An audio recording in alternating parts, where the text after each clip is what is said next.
Welcome to the Instagram stories for Tuesday, May 10th. I'm your host, Daniel Hill. The biggest news of the day coming from the Instagram team is all about NFTs. The head of Instagram, Adam Mosseri, posted this week we're beginning to test digital collectibles with a handful of US creators and collectors who will be able to share NFTs on Instagram. There will be no fees associated with posting or sharing a digital collectible on Instagram. Here's more details about it from the head of Instagram, Adam Mosseri. The creator economy is incredibly important to Instagram. Creators are incredibly important to Instagram. But one of the challenging things that we need to solve as an industry is how to help creators make a living doing what they love. Right now, there are a number of different ways for creators to make money, but a lot of them are unpredictable and changing rapidly.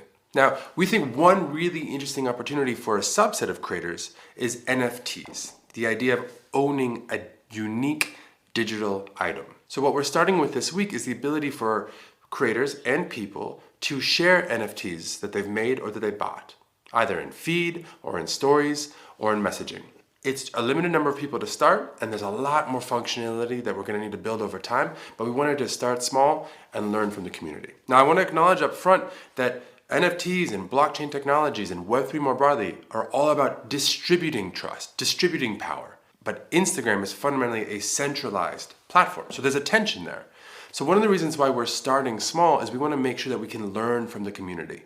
We want to make sure that we work out how to embrace those tenets of distributed trust and distributed power, despite the fact that we are, yes, a centralized platform. We do think one of the unique opportunities we have is to make Web3 technologies accessible to a much broader range of people. And NFT specifically, we think will be interesting not only to creators who create NFT art, but also to people who want to collect it. So keep an eye out, let us know what you think, let us know what you want to see next, and you're going to be hearing a lot more from us on not only NFTs, but on how to better support creators' ability to make a living over the next couple months. See you next week.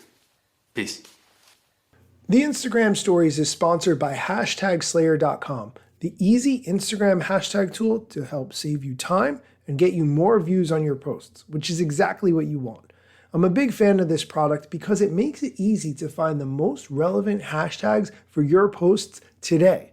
It's really tempting to copy and paste someone else's hashtags from an older post, but you don't know which of those hashtags are no longer relevant for what you're doing because people just aren't looking at them right now. #Slayer makes all of that super easy.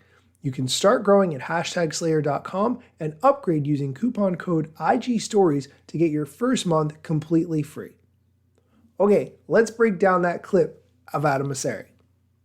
Overall, I'm not too excited about this NFT news. Initially, I was interested in NFTs, but having seen the decline of the value of NFTs over the past few weeks, there's a lot of concern there on my part. I'll give you an example. The head of Twitter, Jack Dorsey, actually sold his first tweet as an NFT, and he sold it for $2.9 million. Recently, that NFT resold for a value of $6,800, a huge difference. Are NFTs just the modern day Beanie Babies? It's a really good question. I'm not saying that they are. It's too soon to tell, but I think this is an interesting move on Instagram's part. I'm just not terribly excited about it.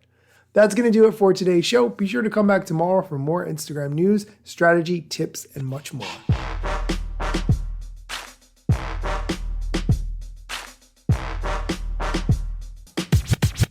I'm not yet a member of the Instagram team, but my podcast covers many Instagram themes. But the name, image, logos are trademarks of Instagram and the LCC in the USA and every territory. Everything I publish independently until Zuck returns my DMs and starts to pay my salary. Not sponsored or endorsed, no lies, no fallacies. I use their logo with permission, not malicious or callously. No trademark violation, filling all criteria. Follow me on Instagram or Twitter @Daniel Hill Media.